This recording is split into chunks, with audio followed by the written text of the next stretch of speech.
right? Yeah. Hell yeah. Yeah. I just saw a post. It said, is a thing of Converge from 2000, and it said you had to be there. And the guy in parentheses just go, I was 2 at the time. I like people who they'll be like, you had to be there. And I'll be like, no, I didn't. Yeah, not really. Did you guys have fun? I've had fun before. Yeah, if you find out, if you know anything about the internet, you actually you don't have to be anywhere. And honestly, because of the advancement in video technology, there's a lot of experiences that are more fun on the couch than actually going to the thing. Yeah, like VR. Yeah. You literally don't have to be. That's what VR. That's the saying for VR is. You don't have to be there. Yeah. UFC is the best example, in my opinion. Of what? I feel like UFC, if you're not in the first 5 rows, it sucks ass. I would assume so. I always thought that about football too, and I kind of agree with myself. It's a weird thing where if you're in the nosebleeds for a football. Wait. I kind of agree with myself. I had a really good point. Wow, good job. You're like that video of the football player who sneezes and goes, God bless you, and then you go, thank you. That is my favorite guy. That's a great video. That's just a pure human being. Yeah. He's so full of beauty and purity yeah. that he's like, that's you. God bless you. Thank you. Yeah. God bless you. Thank you.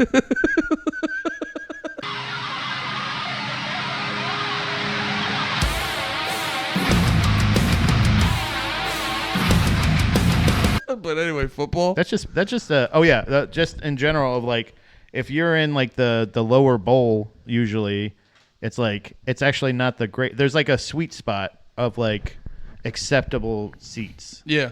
And I think it's I think the same thing with UFC is where if you can't actually get blood or sweat on you, you're kind of you're just watching it on TV there. If you can't hear one of the quarterman's at least the tone of his voice. Yeah, if you can't hear that, you're probably in a shitty seat too far away. Or if you can't hear unamplified Joe Rogan, DC, or any of that, if you can just hear them go oh like that real life, then you're in a good spot. But overall, it's just and Apex, I could understand an Apex fight. Apex would rip. Maybe.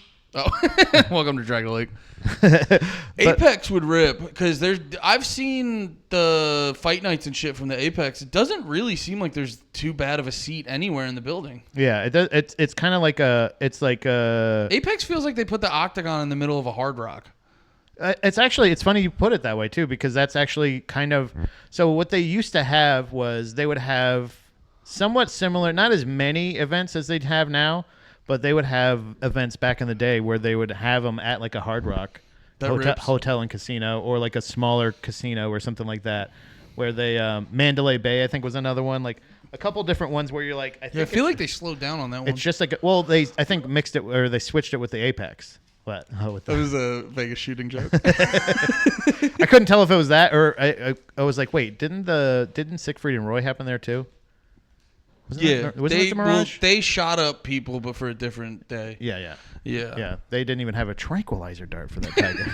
I'm telling you how unprepared they were. You got to go check out that episode. That would be astonishing. Yeah, we talk in depth about how Siegfried and Roy opened fire on that country music show with tiger tranquilizer. Welcome to Drag the Lake. Hey, I'm guys. very excited about this episode. I got to be honest. The research era is pretty nice. Research era is great, but this one, even though I fear I may have had the better album to listen to in the one that you picked. I mean, you probably had the more annoying research. No, actually, surprisingly, not. It kind of it reminded me of why I loved Will Smith so much. Yeah, but also just in general of I don't there's definitely something weird about him. 100%. But I don't think I think it's I don't think it's an evil weird. No, can I interject? I mean? It's a similar thing I theorized on Mr. Beast. Now, Mr. Beast doing good for the world has that sort of idea and concept has sort of shifted. But when everyone was on little Mr. Beast's side, because everyone was always there's something about him. And it's the same thing with Will Smith. I think The Rock has it too. Where John Cena. They have what's the fucking word I'm looking for? They have similar motivations for power and success that supervillains and evil people have. Yeah. But they do it through a free market way where they have to get the people to like them. So they put all their energy into figuring out what do human beings like. That's what it kind of seems That's like. the energy he has. Because he kind of seems like a seems like a disingenuous psychopath. Yeah. But he puts all of his energy into figuring out what people like, Yeah. so he's still able to come off as likable. I tried to do as much research as I could on Jazzy Jeff as well, just because I was like, I don't like. It's the same thing with we're doing Celebrity Death Month for No More Heroes, and we're talking about Jim Morrison. I didn't want to talk about the Doors. I just wanted to talk about Jim Morrison and what led to his death. Same idea with this is like what. Like, I couldn't find a lot of behind-the-scenes production notes about a lot of the songs. I could just basically, I was searching a lot of their accolades, and actually stumbled across a couple things that I was like, I didn't know that. So let's jump into that. All right, yeah. So today we're talking about, we're starting a research era of Drag the Lake where we're sort of, I put it as verses in the last title. It's not really a verses, but I just think that looks good in the title. Yeah. But yeah, so last week we did Rain and Blood versus Appetite for Destruction, and this week a slightly weirder pairing up, but we're doing Dangerous by Michael Jackson versus Greatest Hits of DJ Jazzy Jeff and the Fresh Prince. Yeah, this is it's an interesting era for sure because I got to tell you, there's quite a few. Let's just say there's quite a few. It's more Will Smith than it is Jazzy Jeff. Yeah, we're doing it on a funny day too. This is completely accidental. I had no idea.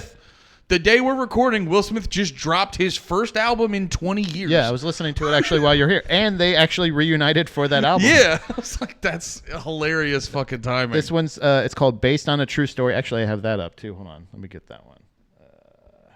But yeah, there's essentially it's called Based on a True Story. Yeah, and it is just I guess you could say follow-up album to. I think his last one was like in the early 2000s. Yeah, I don't know. I'm very curious what the like real motivation behind this album is, and it's no disrespect to Will Smith. I think even post slap, like people aren't mad at Will Smith. Like people still love it's funny. I think if dude put out a good movie, everyone would go see it. No one's like mad at Will Smith post slap. They were more just like, the fuck was that, dude? Yeah. You good? Like Yeah. I think now in the modern age, people are more like it's clearly. Now obviously personal responsibility is a real thing, but it's clearly something to do with Jada Pinkett Smith. Like almost anything Will Smith does now that's insane, we're like, what's Jada? Just tell us, Will. What is Jada doing to you? Yeah, and I also want to say like it's a really strange thing because Big Willie Style was 1997. That was a banger. I think that might have been his last one. But it's crazy. He had like two after, but they were like horrendously bad. Oh, what was that? Estoy Rico? Oh, Millennium. That was the other one. Millennium. Wasn't Millennium Born technically to like a Reign? greatest hits? Okay, so 2005 looks like it was his last one. They see here. Yeah, because I was looking it up when I was coming down here, and I just assumed he had more albums. He technically only has like 4 or 5 albums. Well, I think that's the impressive thing about just in general with like also I wanted to point out this too, just real quick while we're talking about the new one. This new album, Yeah. curses in his raps now. I Quite noticed. a bit. I listened to the intro. Yeah. I gotta be honest. I got 2 songs in. Yeah. Second song, I go, oh, this is bad. And then I go, let me Not just great. try the third song. Third song, he starts with basically saying the title of the fourth song in the third. And I go, you gotta figure. I'll come back later when you figure yourself out. Yeah. But yeah, I popped on the first song intro, saying shit, saying hell, Fuck. saying fuck. He's all over the place, but it definitely addresses the slap. Yeah. He talks about everything. I think essentially he's just trying to make hay while the sun's shining good or bad. You know what I mean? Like, hey, people are have opinions about me, so I'm gonna post I'm gonna put out new songs. I'm gonna talk about this shit, do all this other stuff. But because like that was another thing Dom was talking about. Like I've been seeing him around, and she's like, it's just weird now when I see him because now it's like, not that he's like laughable, but it's almost like I see him differently, and it's because of that. Other than the slap, really not a lot of, and like the shit with Tupac and his wife. and all this other shit, and like her dating other women, him kissing this other broad just recently on stage or something like that. Oh, okay. Like there's a weird thing, but it's also like other than that, there's really not a lot to like really dislike about Will Smith. It's crazy that it really just was a couple of bad movies and then the slap, and then he's in this other thing. Did he really have like a long string of bad movies though? Because I feel like with every bad Will Smith movie, there's one you're minimum 2 away from a really good movie. I'll say this: even a bad Will Smith movie is a pretty good movie. It's not like watching a B movie or something like that. I don't feel like you could say. You could easily say Will Smith has had a lot of bad movies. I don't think you could say Will Smith's had a string of bad movies. Even still, if you think about this, like think about it in this realm of the Mike Myers, Adam Sandler, Will Ferrell type, Jack Black, whatever you want to call like the person that becomes this character, and then they're just that person in every movie. Mm-hmm. Will Smith took that to like the ends of the earth, the after earth. Yeah. He definitely has like a likability about him. And also, if you really think about it, like when did his bad movies start? Some people may say Hitch was garbage. Some people love Hitch. I do love Hitch. Some people may think that like I liked what was the not Omega Man, that's the Last Man on Earth. It's based on the movie. The vampire one. Yeah, like stuff like that is like I think that's kind of. It wasn't called Last Day on Earth. Last Man on Earth. No, but he was in I Am Legend. I Am Legend. That's what it was, sorry. But like, you know like what? That, yeah. I do got to take it back. He was in a bit of a because right here I'm looking at his Hitch was big. It's when he started to shoehorn his kids into the movies. I think yeah, because I'm literally looking at it like, dude, he had a fucking go. Because he was doing like Men in Black 2. Looks like he's got Bad Boys 2, I, Robot, Shark Tale. I mean, we didn't watch that, but that was like a big one. Hitch was big. Pursuit of Happiness, I Am Legend, Hancock, 7 Pounds, Men in Black 3. I think Hancock was the first where people were like, all right, but I liked it. I loved it. Yeah. You're right, though. That's when people were like, all right. No, you're saying when he started to get his kids in, mm-hmm. You know when it started to go downhill? After Earth. Yeah, That's Earth. the first one he did with Jaden. After Earth was not good. I've heard people say good things about Focus. That was the one with Margot Robbie. Concussion, and then Suicide Squad, which that's not his fault. That was more of a studio thing. No one liked Bright. No one gave a fuck about Aladdin. No one liked Gem. Okay, so maybe he did actually have a string of shit movies. I liked Bright. That was the one right to Netflix about the ogre shit. Yeah, but people shit weird. on it though, right? Like the general, regardless of good or bad, the general perception was it was ass, right? Yeah, like overall. And I will say that is one of the ones that I give with an asterisk. If I were to suggest it to somebody, be like, it's fun. Yeah. Like it's whatever. But overall, up until maybe those couple movies, and then the slap and the Jada Pinkett shit. Other than that, dude is quite the impressive gentleman. So Jeffrey Allen Towns, born in 1965 on January 22nd in Philadelphia, PA, better known as DJ Jazzy Jeff or simply Jazz. You want to know how stupid I am? What? You start going Jeffrey Allen Towns or whatever his name is. I go, Will Smith's name his is real name's not Will? Willard Carroll Smith the Carroll. second was born on September 25th, 1968, also in Philadelphia. They were introduced at a house party in 1985, and Smith ended up filling in for Towns' missing hype man at the time. And they both felt strong chemistry. And actually, this is really funny, too. Jazz was actually really disappointed when his hype man finally showed up. Because he was like, this guy's better. Soon after, wait, he was like filling in at the party and then his hype man eventually showed up. Yeah. That's got to be so fucking awkward where you're like, you have no beef with your hype man. Like you're walking in, you hear, hey.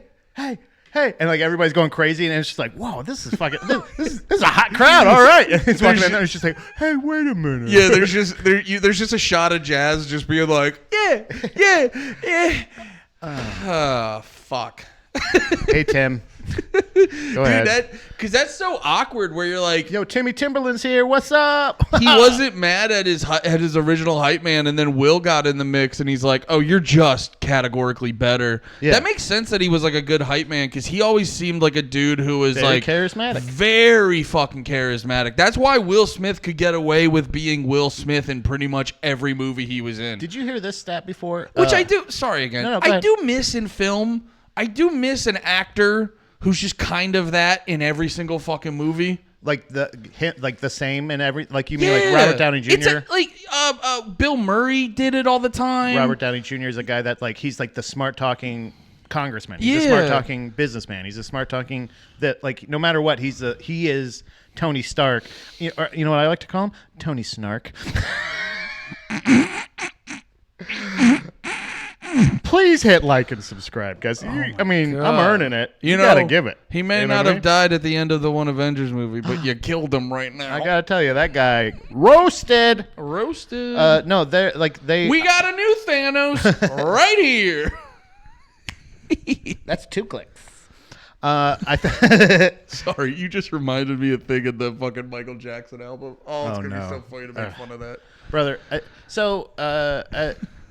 I think in general, like the person, like it was like I was saying, like Adam Sandler movies, Will Ferrell movies, like the kind of thing where like they're always Will Ferrell as.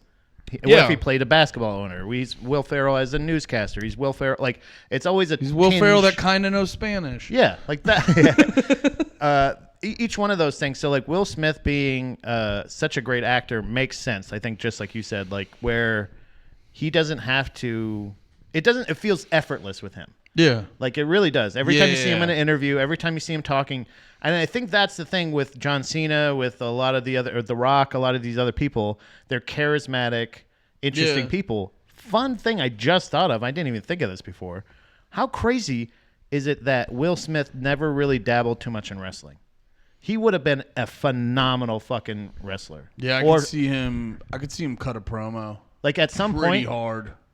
let's just say Will Smith, this new album does nothing, and he just kind of Let's just theoretically say no one gives a hypothetically shit. say- Hypothetically, he Yeah. puts out this new album and no one gives a the shit. album that none of us knew was coming out today. Even the ones doing research on Will Smith. Even the ones hosting a podcast talking about Will Smith. What if hypothetically One of the articles I was reading was like, "Oh, this came out Friday," and I was like, "Wait, today's Friday." Yeah. Today's Friday the 28th. But in the weird made-up scenario where no one gives a shit about this album. Will Smith has the way I think he could come back 100% on everyone's level is if he came to wrestling. Well, I think this is what made me realize about the album and why it's like annoying and it kind of sucks is like Will Smith is a guy who's like, I need to show him I still got it. And like, we all know you still got it. I don't hate Just it. keep making. I only got 3 songs in. I'm being judgmental, and Yeah. it's easy to shit on a new Will Smith album. I'm kind of being a dickhead, so Yeah. it might be good. But like, it's like no one. The vast majority of people are like, we like Will Smith. Yeah. You don't have to prove to us anything. That's why he does all the like fucking TikToks and shit too much. Because Yeah. he's trying to like prove himself to us when he doesn't need to. It's like, just make a cool fucking thing. And that's Yeah. why if he just showed up in wrestling, it's like, yeah, dude, everyone would be excited for that. And you'd be able to cut the hell out of a promo. I was talking to Dom about this because I was saying like if he was able to just be able to like go, all right, you're not the box office draw you were. Yeah. But if you were to do like I again, speaking of Will Ferrell movies, he was in Anchorman 2 as a cameo. Oh, he was, yeah. In the second, like, and that I popped so hard for Will Smith showing up out of nowhere in a fucking Anchorman movie. Yeah. That's your key is the cameo is a top tier cameo. Much again like Bill Murray or anything else is all right. Yes, we got tired of you leading the ship or steering the ship, but doesn't mean we don't want you on the crew, man. Well, this isn't not a mutiny. You don't have to get out, but what we want is maybe if in the next Rocky movie, dude, what if you were like a trainer or a promoter or something like that out of nowhere? You're just in this fucking Oscar level movie, Creed. Sorry, not Rocky. Yeah. The new Creed movies or something like that. Like a cameo could really put him over the top. But either way, it's a thing where Well, he also has to realize because he feels like he's trying to fit himself into the old model still, Yeah. and he has to realize because like he's just got to gracefully kind of just go into this new role of like I'm the supporting actor guy. Well, we live in a world too where he was the motherfucker when we lived in a world where everyone knew about the new movie and knew about the new thing. Yeah. We're in a world now where like it's funny, like certain things are making more, like wrestling's making more money than it's ever made. But like the average person knows nothing about the show. Back in the 90s, someone could never watch wrestling and they'd have a vague idea of like who all the top stars are. Yeah. So it's like you got to realize like you can make a bunch of money and make a big impact. You're just not going to do it in the like overarching way that it would happen in the pre-2000s. If not reality wise, but if he went back to TV or streaming or something like that, if he was on like White Lotus, some shit like that, like again, if he's just a part of an ensemble, he's gonna fucking rip it up. Oh, like an ensemble? An ensemble. Mm-hmm. Did you know that Will Smith got a perfect 1600 on his SATs? I believe that. Really? Kinda. I didn't know what to. First of all, I don't know if you know this. I mean, it doesn't shock I never me. took the SAT. Wait, you didn't even take it? I dropped out at 16 years old. I went bye-bye, and then got the equivalent from Florida, which is, I still think, maybe What's a couple that like rates dropping back. out at 16? Did you like get a job immediately? Immediately. I started working full-time since I was 16 years old, Yeah. and that's it. What did you do? What was your first job? McDonald's. It was McDonald's for a little bit, and then I started working at a kitchen at a retirement community, ALF. Oh, okay. In Seminole, Florida. Oh, okay. Pretty top tier. It was a high-end one. How long were you at the McDonald's for? Like a month, maybe 2 months. I stole a bunch of burgers one day, got in trouble, and then my grandma died, and I left, and then I just never went back. How'd you like? Oh, you tried to like make the burgers and leave with them? No, I just took them off the. I thought they were just on the warming thing, and nobody was using them. You And I was like, those were orders that were up, and I just okay. took a bunch of burgers and left and went to my friend's band practice and just like I went in like the fattest Santa Claus, even fatter Santa Claus, just throwing cheeseburgers. What do you want? Fish fillet? I got one right here. Hey, McRib. Oh, hey, back there. Oh, that rules. And then like they're like, hey, what?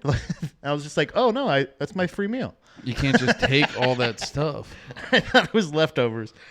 Oh, it's people's orders. So the SATs of celebrities apparently are often discussed, and Will Smith's perfect score being one of the most frequently mentioned.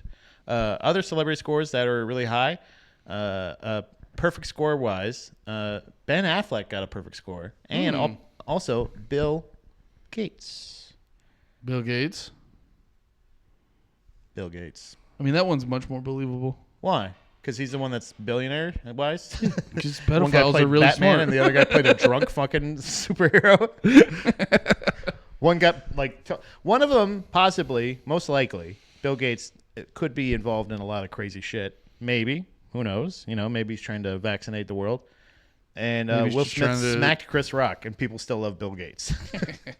Crazy. Not official, but it's important to note that these celebrity SAT scores are often sourced by word of mouth. So it's like either they say, how'd you do in your SATs? And they're just like, good, and perfect. You think Richard Gere's ever like, why does everyone talk about the gerbil? No one ever talks about my SAT score.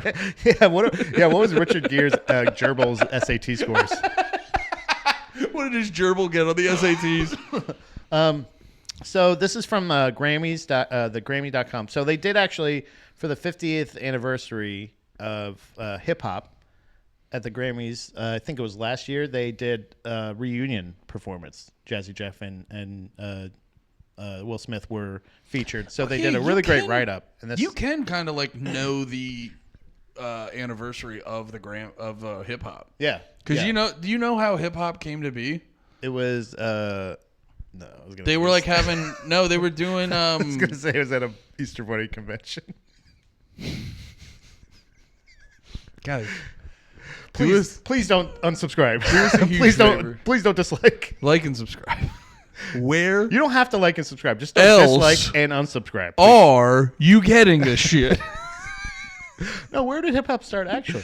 No, they were doing like parties in the Bronx, and to like keep people more entertained, they'd have like a hype man. Yeah. And then just over time, he would like, rather than be like, all right, everybody get up, he'd start saying things that kind of like rhymed and stuff, and that just evolved into actual rapping. So like you can pinpoint you can literally pinpoint the year hip hop and rap started. So this was an interesting thing. This is a great write up at Grammys.com. This is really like, it gave a really great in depth. That's why I just wanted to source it, just because if anybody wants to read this better than I can. There was plenty of rapper DJ duos before DJ Jazzy Jeff and Fresh Prince, most notably T-La Rock and Jazzy J. Definitely rolls off the tongue better. Was Jazzy like Lil back in the day? I guess so. Yeah, you know what I'm saying? Like everybody was Jazzy. I'm Jazzy. Everyone's Prince. so fucking jazzy, but how big or small are you? What if? Sure, you're Jazzy, but how big are you, sure, baby? You're jazzy, but like I'm a big baby. I'm DJ Jazzy Baby. I'm the big baby. I'm the big baby Jazz. Big baby. Call me Big Baby Jazz. I'll DJ after my nap. Def Jam's first release as a rap label run by Rick Rubin, previously talked about Ricky on the show, Rubes. and Russell Simmons. Rusty Sims flew away to another island because he had some case he wanted to avoid. Uh-oh. He had that a couple years. Oh, really? Some lady accused Russell Simmons of some shit, and he's like, I'm meditating in the Philippines now. Oh. Oh, boy. The Philadelphia duo. Your whole thing is just, so Russell Simmons, greatest known man in music. Yeah. So let me just go ahead and just... So what do you want to talk about with Dangerous? And you're like, all right, so my other topic, brand new, came back. Oh, shit. Oh, God. Oh, God. Philadelphia duo. It's okay. I'm about to defend Michael Jackson so hard. Oh, bro, I got to tell you. Oh, brother. Bro, when I was done listening to Off the Wall, I'm pretty confident he didn't do any of that shit. The duo Jeffrey Towns and Will Smith went beyond their predecessors. I told you I can't read. Okay, after their original Rent-A-Center. Yeah. Hey, that's where I got that bad boy. Just crapped out on us. I'm pointing to a giant TV that's over there. How soon? How recently? Just what do you mean? Did that crap out? Like last week? Oh, that sucks. Yeah. So they went beyond their predecessors in several important ways and set up a prototype of the rapper DJ, or as music maker techniques changed, rapper-producer combination that would explode in years following their success. By the time Jeff and Will and their third member, by the way, I didn't know there was a third member. Beatboxer Ready Roxy. I was literally about to go Rock and Rob, Rock and Jazz.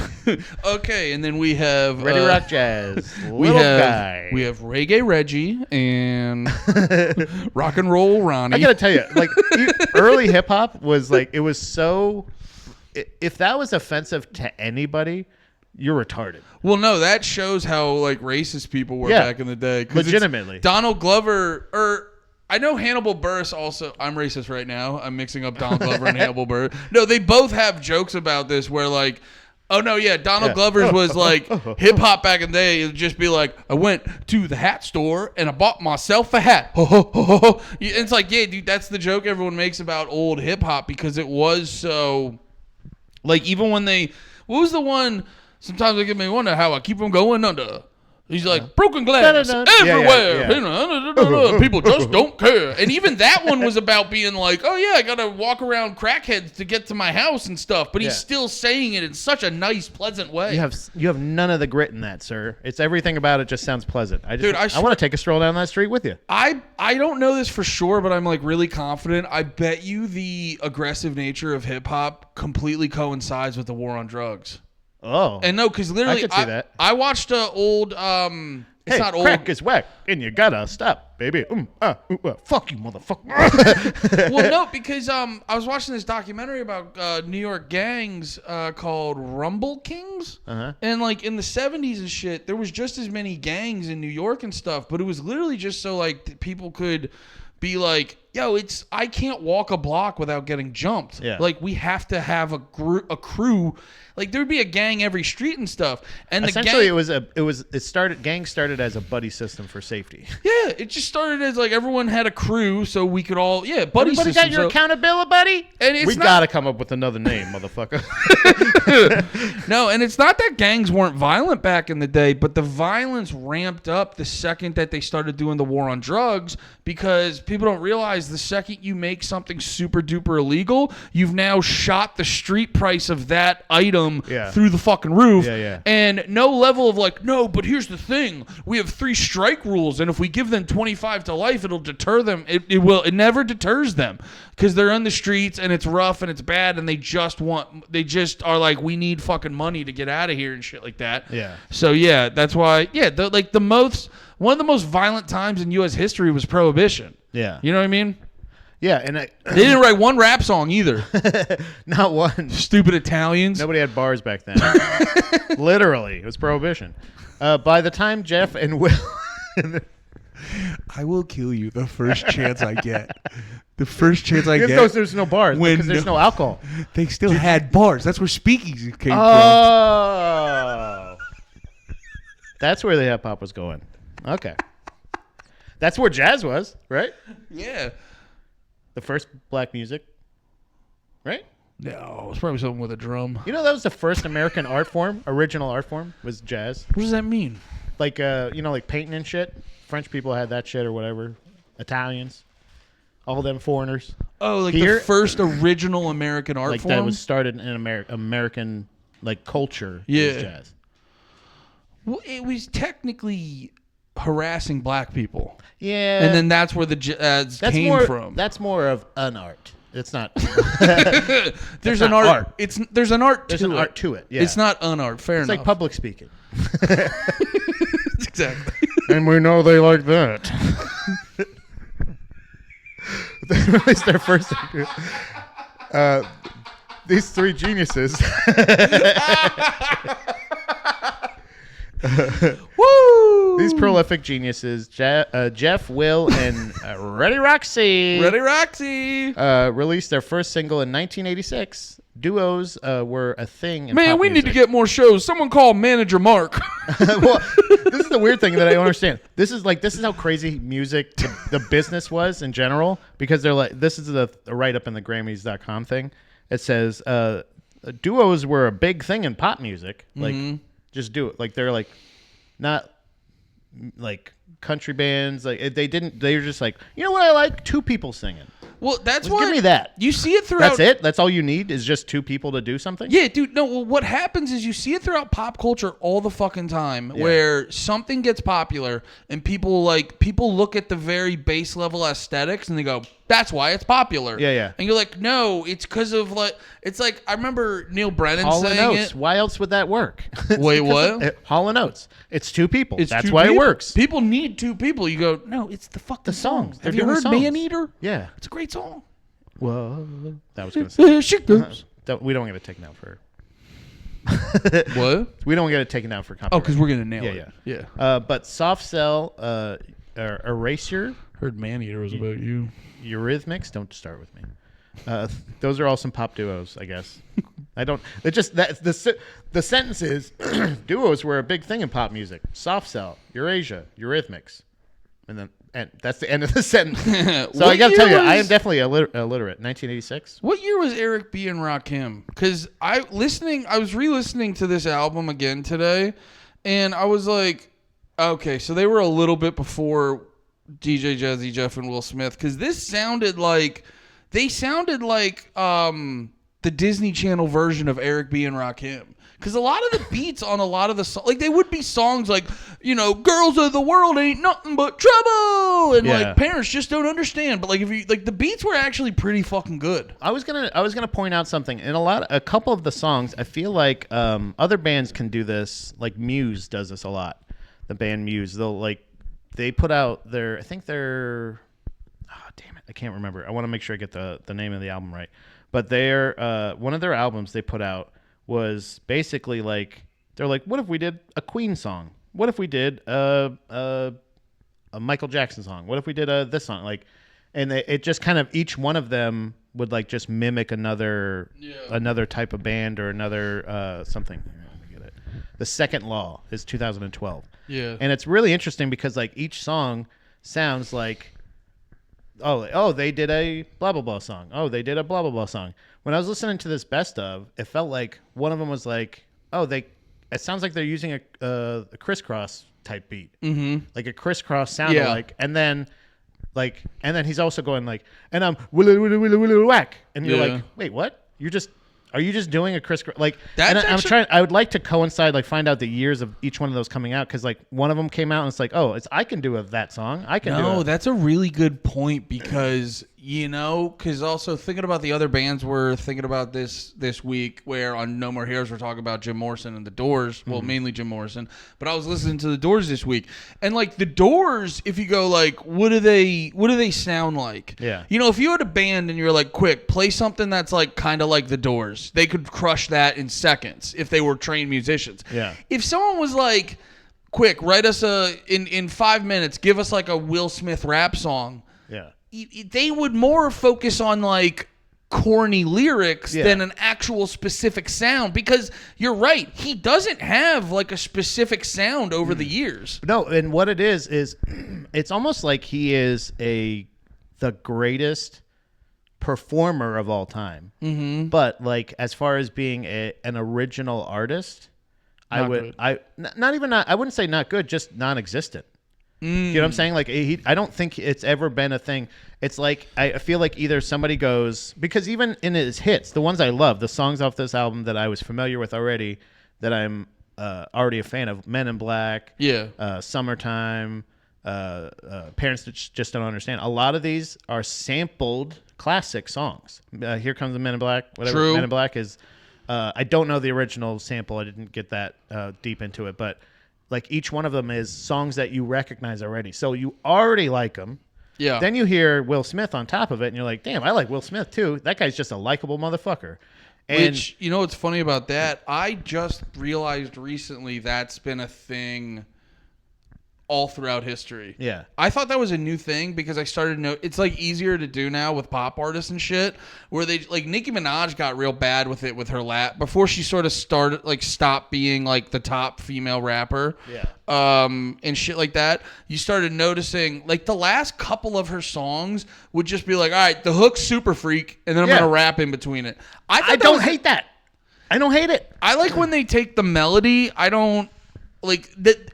It's been lazier lately. Yeah. It's literally will be like, yo, you remember this song? It's literally just playing Super Freak, and I'm going to talk, or like she did Anaconda too, right?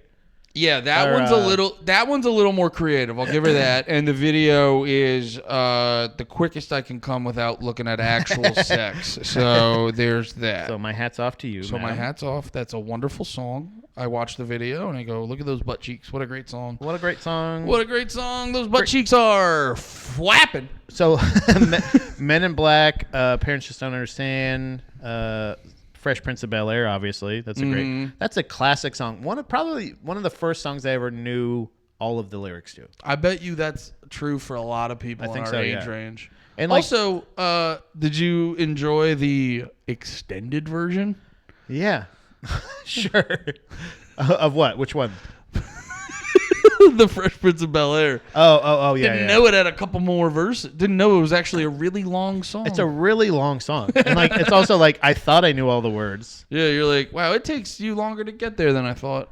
Yeah, and also it's kind of like it reminds me of the Guar song Fish Fuck. It's featured on 30. I know already. I know. People always make this point. I'm you don't have to to keep them, bringing it up. They're probably wondering. People make this point constantly, but go on. Not everybody's a pro like us, Andy. They're going to understand that Fish Fuck was actually probably like a 1.5-minute, 2-minute song, and has different verses, goes into chorus, verses, a bridge, everything. You got the whole thing. But featured on 30 Short Music for Short People, it is a cut down to a 30-minute song or a 30-second song. So it goes from 30 minutes to 30 seconds. Not really. You just saw you saw my blinker. That's about taking a really long vape hit, which I'm going to do in a little bit. A touch of jazz. Yeah. This one's grape jelly flavored.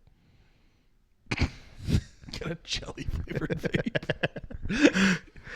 A lot of these Nightmare on My Street, a lot of them are like they're like he has. I want to say, and I don't. The point I'm trying to say is like Will Smith and Jazzy Jeff. I would say also equally have the ability to fit into any performance arena. So like if it's soundtrack songs, bam, they got it. If it's like a hit song, bam. But they use, and this is not to take anything away from their accomplishments, but they use elements that are already popular or. Well, I think that goes to him being like a wonderful showman. Yeah. Because like a lot of his stuff may not age well, but every time any of that came out, it was a motherfucker. Right. It was huge. Right. And not in a ironic way, not just because of that. They're like, wow, this is fucking good. Dude, and like they weren't overthinking it, because that's the thing. Yes. Is I think what happens with Will Smith is you find out how weird he is kind of as a person. Like with his religion's been up in the air over the years of like, is he a Scientologist? People think he is, think he's not. Could he be possibly closeted gay? We don't know. There's a lot of speculation and allegations. And like the whole time, Will Smith is just trying to be the fucking performer that he was meant to be. Yeah. He's not like, he became famous when you became a leading man. You got to this point. You're measured in your talent, your likability, all this other stuff. And then like, now they're like, well, what's your personal life like? How are you raising your kids? Yeah. What do you believe? And he's just like, what? I'm just here didn't- for a good time, guys. What are you talking about? I think that's part of the reason he faded out a little bit. Like Right. no one dislikes him, but he's faded out. They're like, what's up with you? What's going in on? his What's your thing? popularity, because now we're in a generation where people like they don't care just about like superficial relationship. Yeah. Like back when we were younger, they'd care about superficial stuff like who's fucking and who's dating. Yeah, and yeah. shit like that. But now it's like no, like. Well, and I think it happened with. I noticed it more so post-Trump getting elected. There's been this shift where people genuinely are like, "What do you think about like life and political things?" You know what I mean? Like, we're in a generation now where I feel like the biggest people in pop culture now are the people who can hold their own on a 3-hour podcast. Yeah. And it's like Will Smith.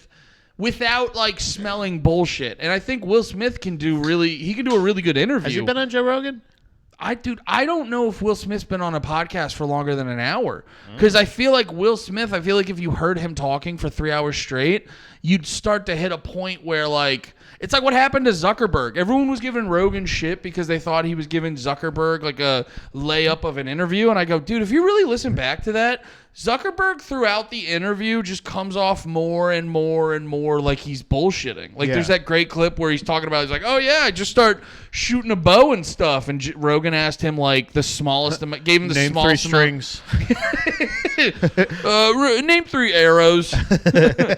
But for real though, he was like saying he's been crushing, he's been shooting bow a lot, and he gave him minimal pushback and he had 0 answers. I think we're now in a day and age where the biggest stars are the ones who can hold their own on like long. It's weird because it's a weird thing where it's like our attention spans are cooked on certain things, but then at the same time, the biggest celebrities now are the ones who can sit down for like a long form podcast. Yeah.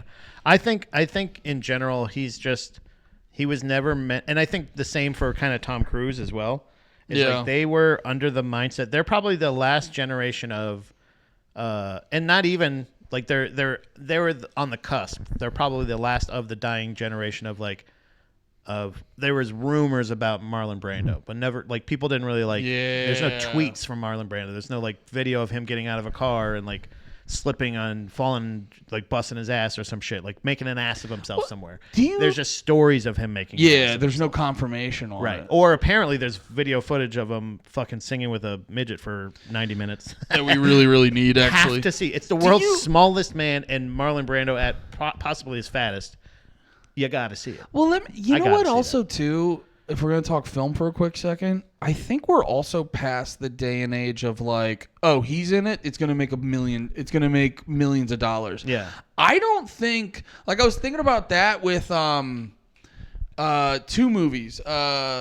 Thunderbolts is the new Marvel movie. and they were going, dude, it was so funny. They were like the fucking. They were like the lighting guy for Hereditary, and you're like, you guys are reaching. Yeah.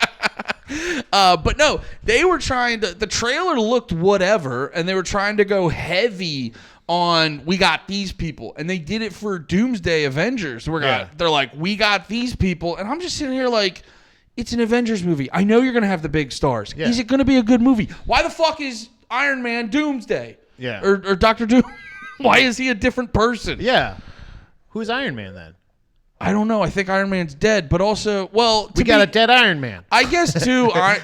Doctor Doom's in a fucking mask the whole time, but still, Yeah, it's just I don't think you can double dip in the MCU. But yeah, I think we're in a day and age where it's like, well, is the show good? It's not like I don't care if Jason Bateman's in it. Is the show good? Yeah, and I got to tell you, like Will Smith for sure is a draw, but Will Smith needs to be paired with somebody that he can that is, I think, is at least equally, if not close to as creative as him. Yeah. Because and that's why I say, like, there's a point that I'll skip ahead a little bit on my notes because we're a little bit behind, but there is that, like I said, read the Grammy article. It goes into detail of like why it's important to put Jazzy Jeff's name ahead of Will Smith and all this other stuff of I think there was like a point of like saying this guy is as talented as I am. Men in Black, he's paired up with Tommy Lee Jones. It's great. Like in like Independence Day, you have everybody is perfect in that movie. You know what I mean? So it's not just necessarily it's just that when he is meant to deliver, he does. Even in After Earth and shit like that. Any of the movies that you don't like that he's in, you still like him. Yeah. So like I think that really speaks to Will Smith in general. But this is a really interesting fact that I did not know about them as well. The duo Jazzy Jeff and Fresh Prince had several gold and platinum selling albums. I knew that. And singles in the late 80s and the early 90s, earning them the first Rap Grammy Award ever to be presented in 1989 for Parents Just Don't Understand. You know that? First Rap Grammy? Yeah, get this though, right? So you know he slapped that fella at the at the Oscars not too long ago, right? Chris Rock, the fella. That's not the first time he had a little bit of controversy at an award show. Turns out Will Smith's Oscar nomination or his moment was not the first scandal. In 1989, when he was nominated for the first ever Grammy, Smith and his musical partner, DJ Jazzy Jeff, or Jazz, were nominated for Best Rap Performance and invited to appear on stage, but boycotted the show because that their category was not going to be featured on the television broadcast. They wanted to perform, but they could not accept their album or their award on TV. What year was this? 89? 1989. That's crazy. First Rap Grammy. Props to them. Yeah. Because Grammys don't get it right. We've talked about this many times on the show before. Grammys just don't understand. that rules. And I will say that because if you remember correctly, the first metal album was given to Jethro Tull. Yeah. That's something every metalhead knows. If you don't know that, I think you should probably not be a metalhead. Well, you know what's funny? I always Drink your water. the quick one I always go to is like I know for me when I started to be when I stopped caring about the Grammys is when Macklemore beat Kendrick Lamar when Good Kid, Mad City came out. Mm-hmm. And like, but that's the funny part is like I thought that was the worst of it. It's like, yeah, you can go to any year where you're like, oh, this isn't a real award show. Yeah. It's just like a popularity contest, or it's like a whoever has the best manager contest. Yeah, so it's weird. Yeah, a lot of those award shows are stuck in a different time. Like I know in the Oscars, it'll be like comedy and musical will be the same thing, and you're like, hey man, even if you don't respect them, like that's just a retarded combo. Yeah, the combo doesn't make any sense. I think that if Will Smith was around let's just say like in general, like let's say the height of his fame was happening around the same height of fame as like Dane Cook or something like that with like MySpace and utilizing social media and email and all this other shit. Yeah. I just think he is just the greatest, one of the greatest performers, like clutch performer. Yeah. Whether you need him to talk, whether you need him to act, whether you need him to do whatever, just be electric on an interview, whatever it means, he'll do that. But like he was somebody, if you think about, I want to talk about the genius of that real quick because he had this for a run. He would have a movie and then doing the coinciding theme song for it and all of those songs would be included on an album, which then would go platinum. It's also included on the soundtrack. Like he was just like he knows he's filming these movies. Mm-hmm. Then he goes, you know what? I'll make these songs. It makes his album so much easier. He's just like I think he was probably before his time as far as like he's probably one of the best first influencers ever.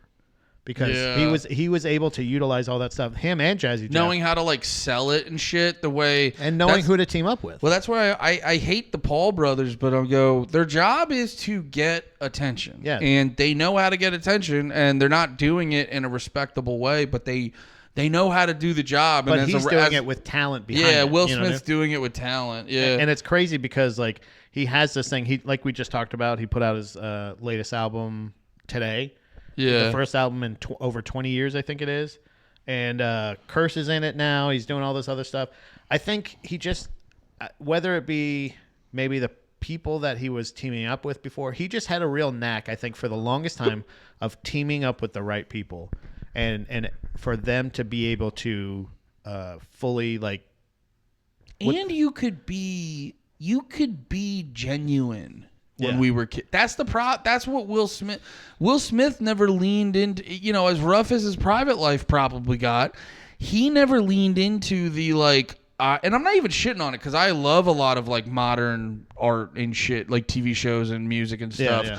But the problem is, it's like there's not a lot of spaces in current TV and music where you can kind of be like just genuinely. No, I'm going to be positive. Yeah. It's just, it doesn't fit in the same way. And I think that's all. Yeah, I just think, mix that with, like you were saying, the how people just want to know about your private life way more and they want to know you as a real person more. I think there were aspects of Will Smith that just wasn't. Society changed. It's like. He's still just as good as he's ever been, I feel like. He's not. Yeah, no, you do make a really good point. He's not any worse. We're just in a different period. It's like, hey, man, It's like if you were crushing tacos all week. You're like, I don't dislike tacos. I've just had them for breakfast, lunch, and dinner for the past week. I want to go eat a fucking pizza. You're literal like the. I think we're full. Their appetite. People's appetites change. People's preferences change. And the irony is, it's like the appetite just led to destruction.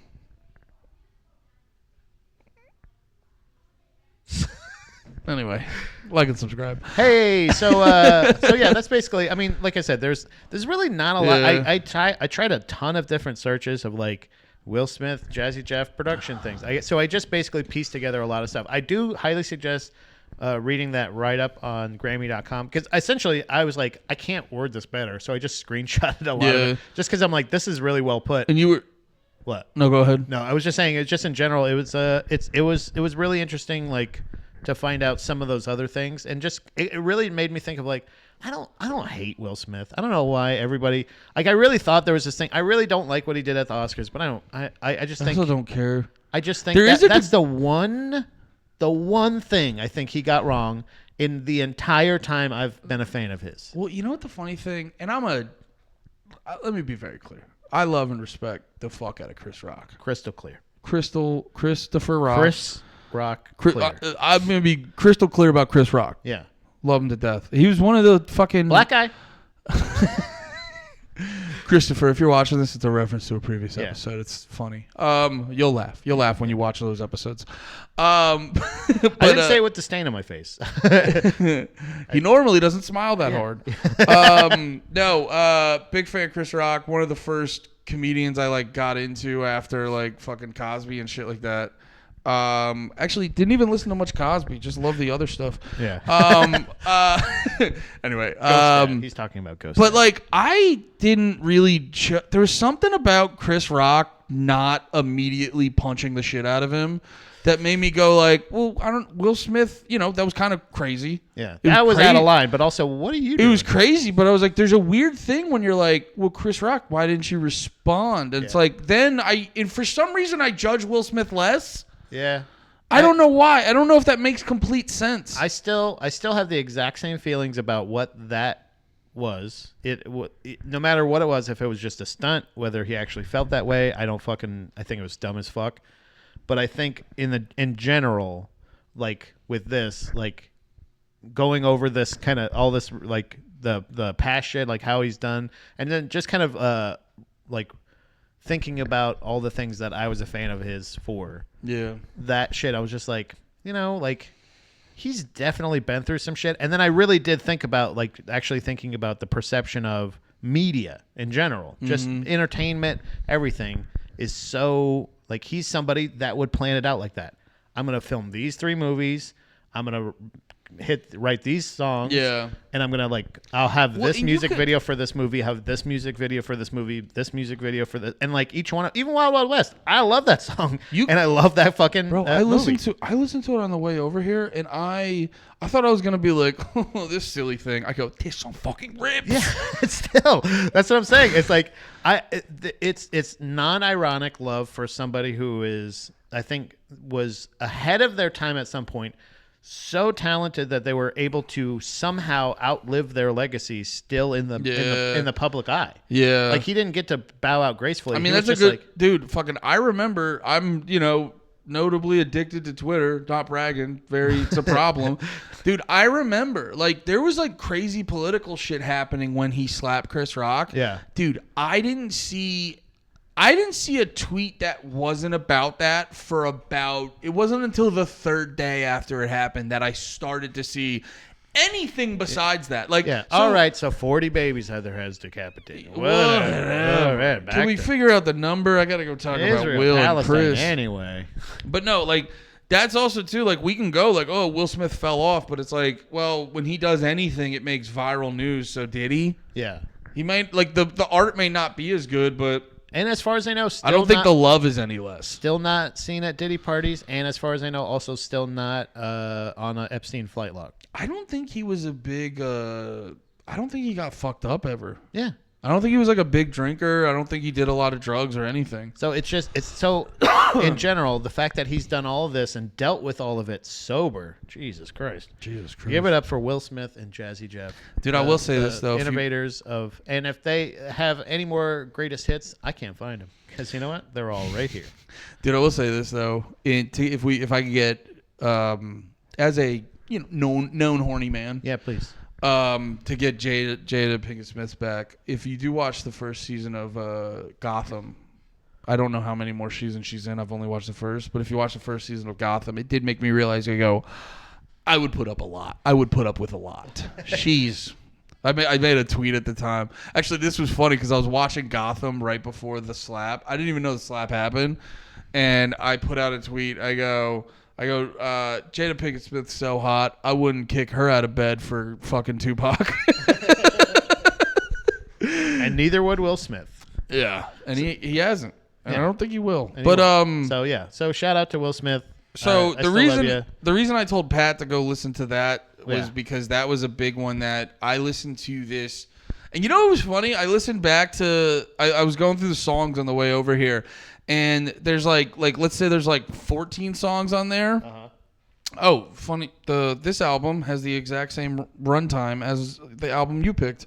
But wow. Oh yeah, there's 18 songs. I probably listened to 8 of them aggressively. Yeah. I listened to the whole album, but I only listened to 8 of them a whole lot. But it was the same listening process as you, where I listened to this greatest hits on repeat in my childhood. And which one is that? What album is that? I'm so bad at segues. This is so wordy and overdrawn. Anyway, the album Pat listened to on cassette was Dangerous by Sir Michael Jackson. Is he knighted? I'm just assuming he's knighted. I think he's deaded. R.I.P. Michael. I got to tell you, I joked about this earlier. I've been listening to a lot of Michael Jackson this week, and based off the music I've heard, I think he's innocent. Yeah. Okay. I gotta be honest. I also listened to this album because I was like, I gotta figure out where you're gonna be at for this whole week. Yeah. Didn't hold up the way I remember it holding up. Oh, don't. But, yeah. I could go besides Black and White. I could go the rest of my life not hearing this album and be perfectly fine. It was not a bad album. I love the song "Do You Remember the Time." That's one of my favorites, and it also reminds me of, speaking of big Hollywood movies, that's the continuation. I think really that's what I remember loving about this album so much was that hit. So Jam I really love, what else? Remember the Time? Do you remember? You remember that? Was that one? So here's my thing. Will You Be There? I realized listening to this. That was a Free Willy song. Will You Be there? Oh, was it? Hold me. Dude, like this a you know this river album had like 9 singles. Yeah. It was crazy. I'm telling you, dude. It's the majority of the album was singles. Brother. It was crazy. And yeah. I'll be honest. So listening to this album, I realized, and hey, if you guys like it, I'm not gonna yuck your yum. I don't give a fuck about New Jack Swing.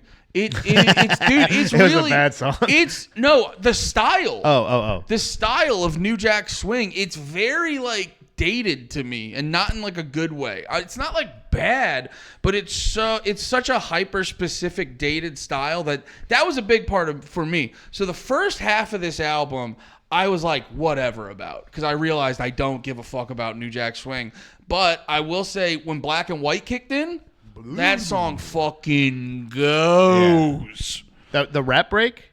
All of it. All of it. I mean, I'm just saying, like, there's guitar in it. There's a sick ass beat. There's lots of go with your girl. Yeah. Yeah. So basically, Black and White and the subsequent like 4 or 5 songs after that, I vibed with really hard.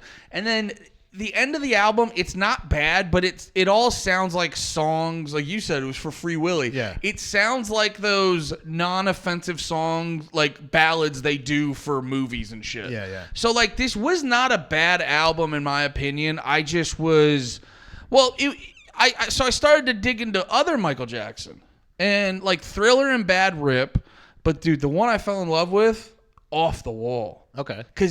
So there's a very specific reason why I like that Michael Jackson over this Michael Jackson. And it's the same reason there's a lot of Prince songs I don't fuck with. Okay, yeah. So I started realizing it because I noticed this on listening to Bad and Thriller.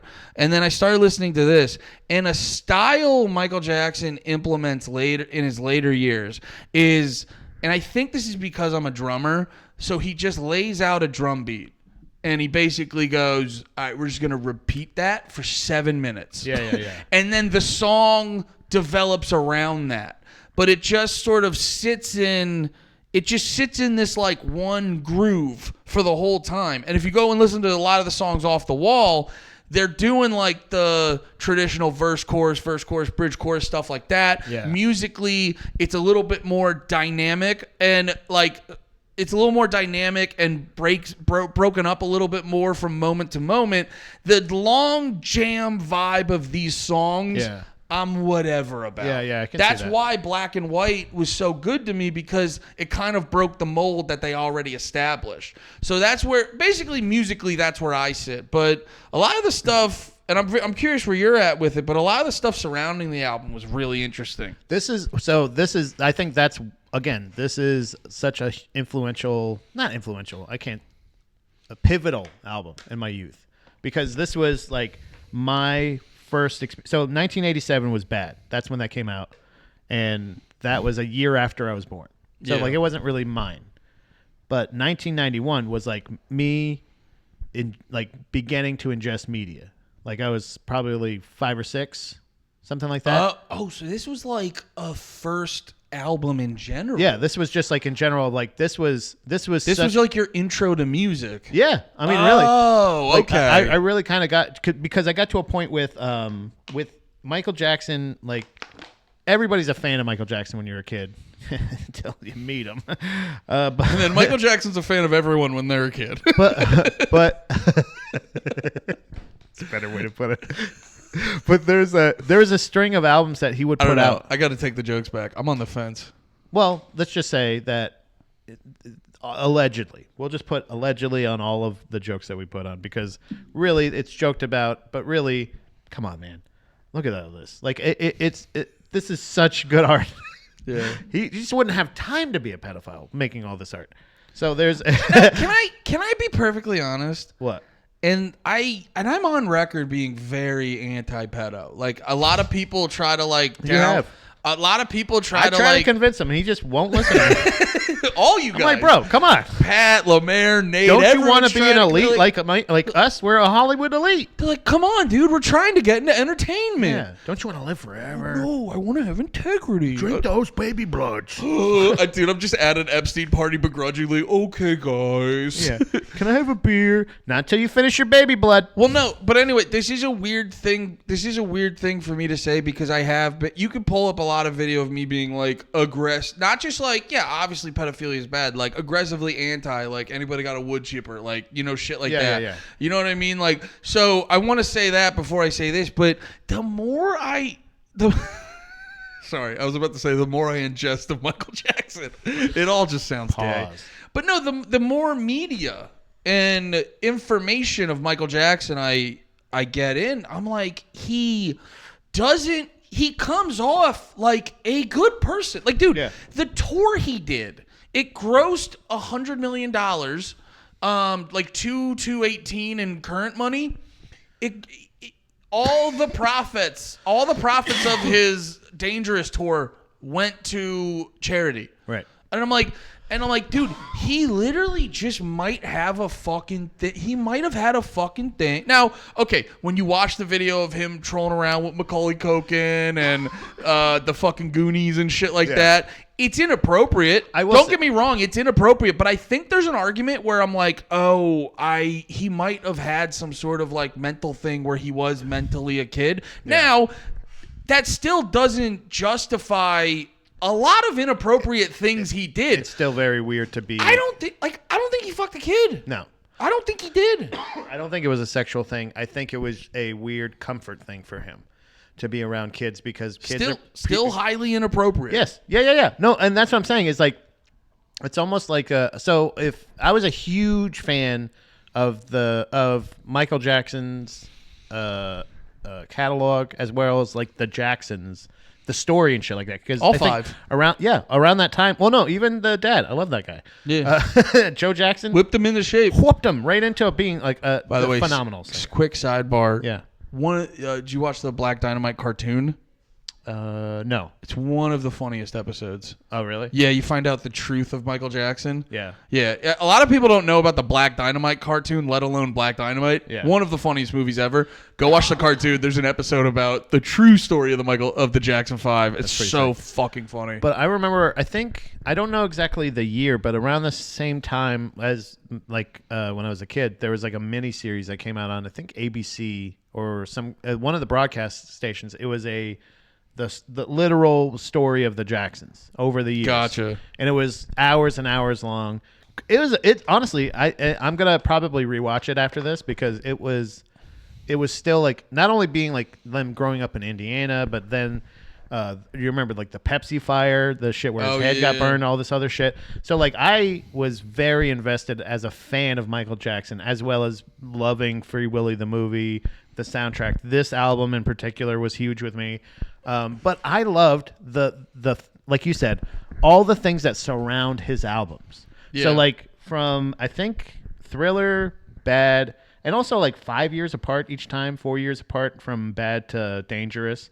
And then even the History. I also had the History.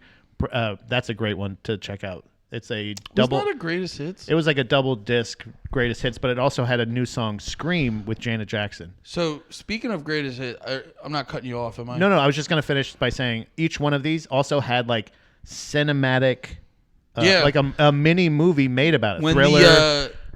When the video for Black and White came out, it was like the first music video like premiered on like NBC. Right. Yeah, that's what I'm saying. Something like that. It was a huge event. Living during this time, being a fan of this stuff as it was happening, the releases of all these things were so fucking exciting and so cool in my opinion that I remember this being one of the like I said, this is one. It's not like off the wall. It's not his classics, which are also great. Yeah. But these are new songs that he's writing in my lifetime that are like huge deals. Well, because huge deals. Eddie Murphy was in one of the music videos. He was. That's true. No, and it's a very funny thing about this album because if you sort of go back and you talk about greatest Michael Jackson albums. Yeah. Everyone, like the average person's gonna bring up Bad or Thriller. I mean, most people are gonna say Thriller, and there'll be the guy who goes like, I actually think Bad's better than Thriller, but I get why you said I'm the dickhead that says Dangerous. What? I'm the dickhead that says, Dangerous is actually pretty But good. no, better than Thriller. Most people aren't even going to bring up Dangerous. They're not going to bring up Dangerous. But the irony of this is, I don't know if you know this, it like long run. So here's the thing. Okay. Because Thriller and Bad are bigger albums, long run, like to current times, they went diamond and all this shit. Yeah. But if you're talking about years following it coming out, this was his biggest album. Right. Like, dude, it came out 91. He sold like 1 million in a month, which is crazy. Yeah. Which actually, they said it weird, so I don't know if it was a month, but it did. It sold like a calendar month, like they're saying it like 30 days or like a calendar month or something. Yeah, it was the way it was written in the article was weird, but basically it hit 1 million quicker than Thriller and Bad did. Year 92, it sold like 4.5 million. Damn. The year after it came out. Bro, 93 it apparently sold like 5 million. But because he kept doing shit, wait, I wrote it down. Like new editions of no, it? well, no, he was doing work in 93. Yeah. Fucking in 93, he played Bill Clinton's inauguration. He played the American Music Awards, which he got 3 awards at, and then he did the Super Bowl halftime show. And that's all done by like February, brother. Yeah. Like he got that shit out of the way in February. Award season is in January, so he's probably getting... Yeah, that's crazy. Yeah, so dude, like that's the other thing is like this album, what like you're talking about with Will Smith, the way they can like do rollouts and shit. They had a fucking 3-year plan for this album, like rolling it out to keep it in the zeitgeist and keep everyone amped and hyped up about it. This album is what got him to like Elvis level. Yeah. Not just like appearance wise, like he had a lot of like fake medals and a lot of weird shiny shit all over him. Yeah. But this was also like just as far as like he is a business. He is 100% a corporation at this point. Not the Jacksons, not anything like because Off the Wall to Thriller, you still get a little bit of he's in like a suit and a tuxedo and Off the Wall, he's in a suit laying down in Thriller. Then in Bad, he's in leather. By Dangerous, dude, he's got all this imagery and shit. He's wearing like shoulder pads, all this other. He is him. Yeah. There's no more transition anymore. Yeah. He's not in a button-down shirt anymore. He's in if he's wearing a shirt, he's wearing a fake cast and he's fucking dancing his ass off and performing live. Have you ever seen the clip? Oh man, I wish I could play this on here. Remind me to play it for you after. But there's a clip of him performing live, and I guess one of his producers fucks up, and the song's supposed to end at this point. They're not supposed to go around another. You know how like he kind of just scats at the end. And he's like, "Girl, you and me, blah blah." It's It's my biggest problem. Every single song could end 2 minutes earlier. Well, it's like it was supposed to end at the end of this measure, and it doesn't. And then he starts singing like scatting and talking about how he's like, "You're fired." Like, pack up your stuff, Brian. You're fired. And like he starts singing about like how like, oh, what a big mistake. You should, you really messed up, blah blah blah, and all this other stuff of like just him, like, but it's like nobody notices it unless you actually point that out. I got to try to find that for you, but in general, I think this is when he is confirmed as like the king of pop. Yeah, he is. This is basically So the funny part about that is in a lot of the write-ups I read. With the fact that he starts the album off with New Jack Swing shit, they're talking about how he's going for a more gritty. They kept using urban, which is always a fun one. He's going for a more gritty urban R&B, like back to his early days, soulful. Which I was like, that sounds nothing like his old stuff. Yeah. It's weird you're saying that because you're 100% right. This is the album that solidified him as I am a pop star now.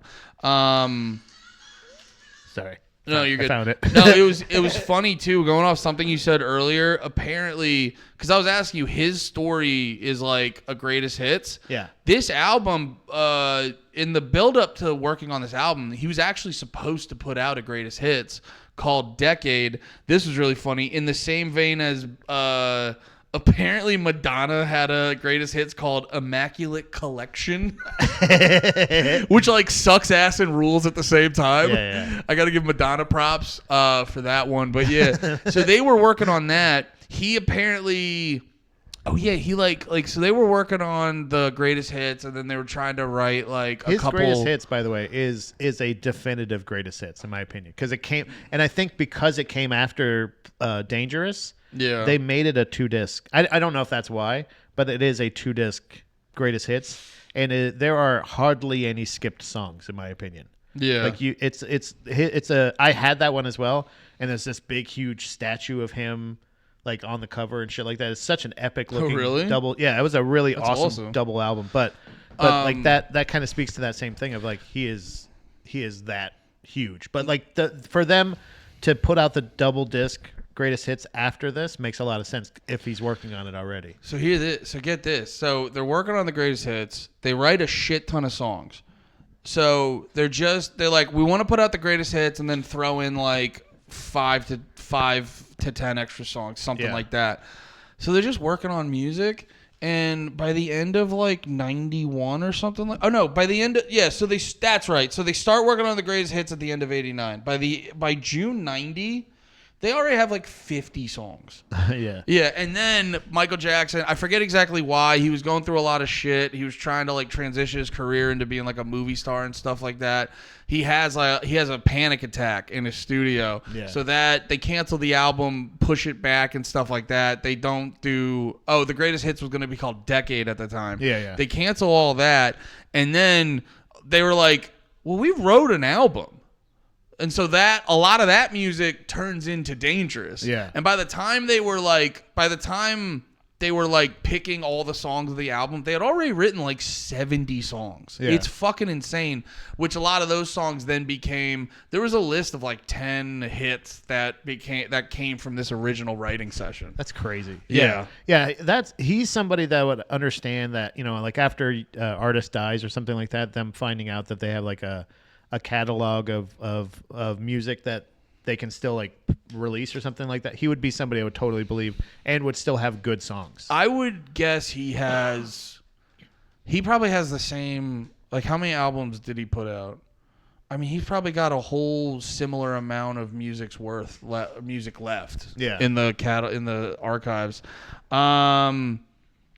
This was sorry, I had little notes on the song choices and stuff. Yeah. But it just said the one song In the Closet. Yeah. Yeah. This was a really interesting, just random tidbit. In the Closet, it was originally supposed to have Madonna on it.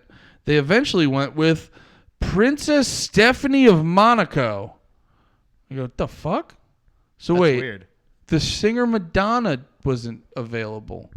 So you went with the Princess of Monaco. Should we go Paula Abdul? No, let's go Princess of Monaco. Oh, you're like, okay, logical next step. Yeah, sure. Cher, maybe? No.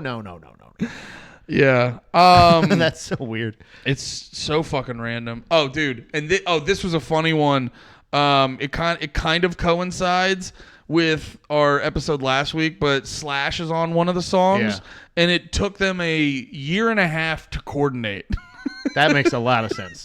Which just coincides Why you with gotta do all Slash those being a fucking substances? dickhead. Why you gotta do those substances? It's ignorant. Gotta get clean. And then apparently the recording session took like 18 hours. That was another thing about this. They were like, the recording sessions were, which I always like, my bullshit detector goes up when they talk about these long recording sessions, and I go, yeah, but like, how long was lunch? Yeah. And we're like, how long of it was you just talking for a couple hours about stuff, and that just counts as a brainstorming session? Yeah. I think there's a lot of, well, I mean, with him especially, I'm sure like Michael Jackson is somebody that was like, not maybe one of the first, but possibly where like would have to prepare for a tour, like perform, like endurance wise. The fucking video I sent you. Yeah. Dude, this video was so cool. I sent Pat. It was the dude from Sum 41. That's And smart. He was That's showing what I'm his. saying. Well, no, that's the biggest thing. They give rappers shit for it all the time because they're like they like suck ass live. Yeah. The lead singer of Sum 41 literally, when he's getting ready for a tour, he said once or twice a night he'll go through the entire set and like lightly jog around his house. Yeah, singing, holding a guitar, running back and forth, Yeah. like jogging around. Like, yeah, perfect. And like, no, people at higher, and obviously Michael Jackson's a much higher level than Sum 41 in 2025, but like, you have to, bro, is the thing, it's why Undertaker stopped wrestling. He was like, it takes me like my body's so beaten up. If they want me to wrestle for like 15 minutes, because Undertaker's not going to do like a short match, a 5-minute Brock Lesnar shit. He's like, dude, if you want me to do 20 minutes or something, it's like, I got to get ready for like half a year. Yeah. And it's just like, there's just like, you have to get ready, especially the older you get, you have to like prepare yourself for shit like this. Yeah. So I think in general, like, I don't think Michael Jackson talent-wise lost anything. I think just he's not able to do this. I mean, who can do Thriller or Bad Thriller, Dangerous like in a row, and then like, but then he kept trying to go. So like, that makes a lot of sense for endurance wise though. Like 18 hours isn't crazy for him to be pulling in those like hours and shit like that. I think that's ended up what killing him was like he's not able to like recover correctly. And the outrageous rates of propofol being pushed into him. Yes, that too. Possible. By his Jewish doctor. No, I'm kidding. Oh, there was another thing when they were... Oh, this was what I was going to say earlier when you were talking about snaps. Dude, it's so funny where it's like, it's Michael Jackson. You don't have to do a lot of extra to prove that he's talented. Yeah. But the fans need you to know. You're like, no, everything he does is magical. And they're talking about all the shit he implemented, musically speaking. Yeah. And they're like, yeah, you did all this stuff. He included instruments he's never used before and techniques he's never used before. And they go down this list. And then the last one, in like multiple areas they kept throwing out, they're like, and on some songs, including snaps. And I go, don't leave that one out. That one doesn't count. Start with that one. You can't at least start with it. Snaps aren't a unique musical instrument and tool. Yeah, it's a way to keep time. And by the way, I'm pretty sure there's a film of him going. Yeah, it's not like a You know what I mean? music technique he implemented. Yeah. He just went, be cool to snap on this song. Yeah, what if we snap? And you know what? I think the song from Free Willy that I love so much has a lot of those snaps. Yeah, man. This album was definitely a big deal for him because it's like you're coming off Thriller and Bad. Yeah. I think that's why he works so fucking That's why you write 70 songs and you whittle it down to like what 14. It sounds 17? insane, but then when you think about the position he's in, Yeah. dude, because he's also giving himself an immense amount of pressure because on a lot of it, this was his first album. It's like the past 4 or 5 albums or something like that were all produced by Quincy Jones, who's a legend. Yeah. And Speaking of great duos, like he needs to make sure that this is him, not just Quincy or. Well, that's a big part about this album. Yeah. So he distinctly doesn't bring Quincy Jones back, so he can be like, I can still do it without Quincy Jones. Yeah. Now, he does bring on like 4 or 5 producers. Yeah. So he can do it without Quincy Jones, but it takes him like 2 years and 70 producers. But to say like to take that risk, I think about it with fighters a lot. Like when they move up or down a weight class, like a lot of times they just go like, oh yeah, I just don't have to cut as much weight. Like no, it's different. Like you have to get to a different weight level, secure that. Like kind of same thing. It's the same idea of like him. He's comfortable with that, but he needs to make sure that he can do it as an artist himself. Which technically he can, and he's like, I can just bring in any producer. Yeah, true. 4 is still not crazy. No. To replace Quincy Jones. There was actually one dude he hit up who Quincy Jones didn't like, and he was just like, hey man, don't worry, Quincy's not around. You can come hang out again. But yeah, it just like, yeah, I don't know. It just kept doing fucking crazy. Like it's like the top selling. The thing that always sticks with me, like it's apparently like the top selling album of all time worldwide. I could be wrong about that, but definitely at the time it was the top selling album worldwide. And that's cool. That's a cool record to have because they don't really do record sale note. You know what I mean? Like that's not like a thing anymore. So like that's still a huge thing. Yeah, it's just very funny to me where like, because like it was arguably it's his biggest album, and it was like not number one, but like he would get in the top 50 2 years out after the album came out. That's crazy. Like he sold millions upon millions for like 3-4 years straight and all this other shit. And it's just like, I didn't know this was, before you picked it, I was like, I've never heard people really talk about this album ever. Yeah. I couldn't have told you the name. I could tell you the name of a lot of Michael Jackson shit, and I never listened to Michael Jackson. Yeah. I know a bunch of his stuff. Bad, Thriller, Billie Jean, Yeah. fucking Early 90s Jackson fucking rips, dude. and it's just so funny. Like, the thing that really stuck with me, it's like, it's so funny how fucking gigantic this was, and no one really talks about it. Yeah. And like when the argument comes up of like what's the best album, it's always Thriller, Bad. Like it's those two. Well, this one, nobody even murmurs a fucking word about it. And it's like, to me, this is always my go-to of like, I don't know this, but like I said, It was your intro to music. also the deep cuts of, that's where I argue the Michael Jackson hits are fucking hits. Yeah. Right? Yeah. 9 singles from this. That's Yeah. 9 hits. So that's 9 great songs. Yeah. How many hits came off of like Thriller and Bad and stuff like that? Probably equal to. So that's why, in my eyes, in my ears, it is on the same.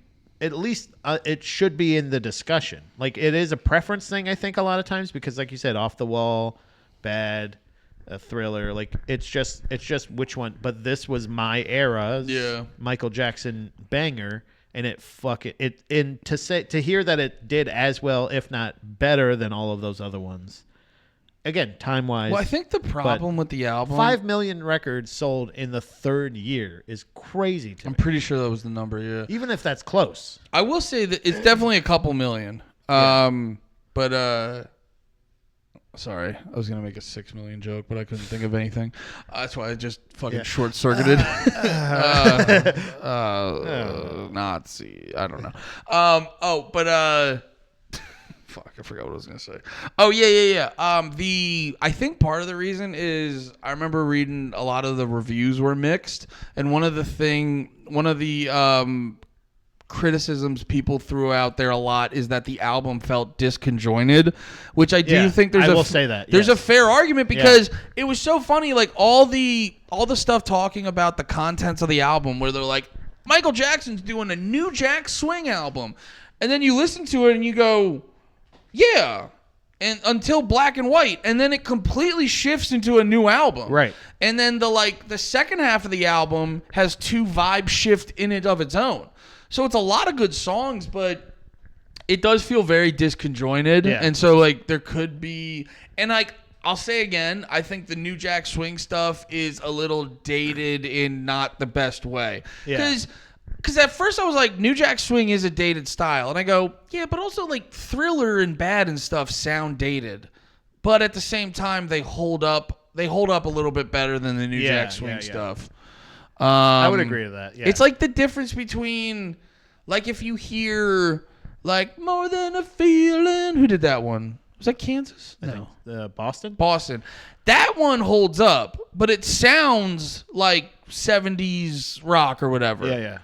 It holds up still. Now, when you hear, like, She Shook Me, or what's a good one? Like, Girls, Girls, Girls. Yeah, You're like, oh, that's some 80s shit.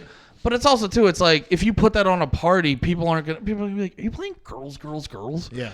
You know what I mean? So I think it's like sort of that comparison. But still a great album. But yeah, I am going to be listening to Off the Wall on repeat. Because that was the thing. I was listening to this.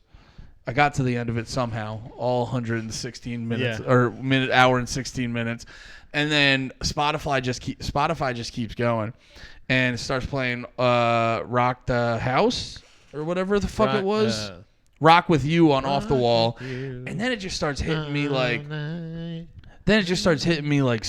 and 80s, fucking pussy asking music. Yeah. And I started to realize, I go, people don't write songs about convincing girls to give them pussy anymore. Yeah, all night. They write the whole night long. The songs now kind of like demand pussy. Yeah. They don't really, let me tell you why. They like songs back in the day were more like, all right, sharks, here's up. Yeah. Here's why you should invest in giving me some pussy. Right. Like that was the energy of songs back in the day, and now songs are like they come in, they're just like, give me all the pussy you have. I don't want the paper. Yeah, I mean that's it's a thing where even the disco songs and shit like that he can still do with these other songs, and I think that's why the New Jack Swing thing worked, was because it swung, you know what I mean? Like it had the dance thing, and it's no matter what he's been doing his whole career, it's always dance music. Yeah. So like no matter what, like he was able to like transfer throughout the all time and space, you know. Yeah. I don't know. At a point, he may be off the wall, but he always hit the wall. Happened to Madonna, happened to him. It happens to all of them, except for Cher. Apparently, Cher still rules live, which is crazy to me, right? Isn't that nuts to think that she's still really good live? You know, I think, but her and Madonna are good. They're good juxtaposition because, like, do you remember? It was a couple of years ago. It was before Kanye started being all fucking "I love Hitler" and Really shit. cool, yeah, Like making sense. awesome. Oh, which by the way, he just put out a new album, and Guess what I have loaded up for Wednesday? Oh, really? Yeah, there's a fucking. I finally got the episodes edited, but the conversation I have with Cam Bertrand, local comedian. Oh, yeah, you were telling me about that. All about his. When I first met him, he was this is 10 years ago. He was the biggest Kanye fan of all time, and I remember thinking like, this guy seems really unhinged. Sure, the music's good, but like, he seems weird as fuck. So I started the conversation out by going like, so when I met you, you were a huge fan of Kanye. How has that changed over the years? Yeah. And really kind of get into separating art from artists and stuff like that. So, and then I found out that he had an album coming out. I should have known because of all the racial instability he's trying to cause recently with his. Well, every time you see Kanye tweeting, he's got a new album coming out. you know he has a new album coming out. That's why I like. So it's ironic, but we have a conversation coming up. It's probably already out it'll be out Wednesday. But why was I bringing that up? You were bringing up Kanye has his new album coming. Oh, which funny enough, I don't think they let him put it on Spotify.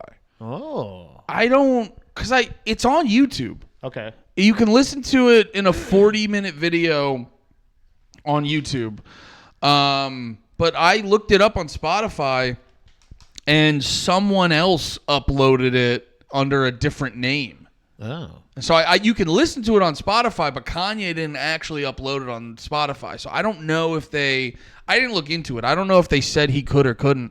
Oh, but the thing I was going to say about Madonna is part of her downfall was she just couldn't accept that you're just not the hot young thing anymore. Yeah. Which, as a big fan of hot old ladies, is not a problem. To me, guys, like hot old ladies need to realize, like, just be a hot old lady. At a certain point, you're going to be a hot old lady. Just be that. No amount of plastic surgery will make us not immediately know what age you are. Yeah.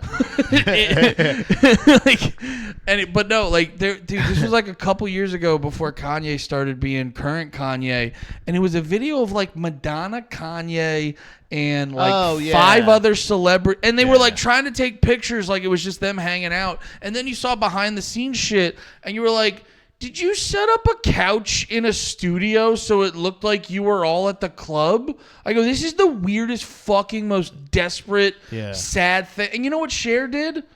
Cher's just an old lady with a trans kid. That's all she's been doing. Yeah. You know what I mean? And people are like, oh yeah, you're not actively out here embarrassing yourself. Right. So like you still are just chill. Yeah. That's why Cher holds up better than fucking Madonna. Yeah, for sure. Yeah. And also just in general, like I think it's there's adaptation, but there's also like knowing when to like let it go. And I think Michael Jackson was preparing for a new world tour coming up, all this other bullshit, like you know what I mean? Like when he dies, it's like I just don't know why it had to happen to him And not Madonna. and not Madonna. Speaking of Madonna and adaptation, the way she looks now, she looks like she could be the bad guy in a movie called Adaptation. Like with blood dripping down. Adaptation. So, what are we doing? What are we doing next week? I don't know. Did you have any I felt like inspiration? I mean, I had a little bit of inspiration. yeah, I didn't really get any. Nothing really stood out. I was Right thinking about, because I know you're a fan of non-mainstream pop punk, Yeah. and I know you're a big NoFX guy, which they're not pop punk, but they're like popular non-mainstream punk. Okay. Yeah. I would say they're a pop punkish band. They can be at times. Yeah. And I was thinking in the realm of stuff like that, like Lagwagon, Millencolin, NoFX, maybe Alkaline Trio, I don't know. I was thinking in that kind of department. I think that would be a really fun time. I could suggest a good one for you to listen to as far as a NoFX album. One of the ones that I don't hear a lot of people say is their favorite, but I would say is it has become.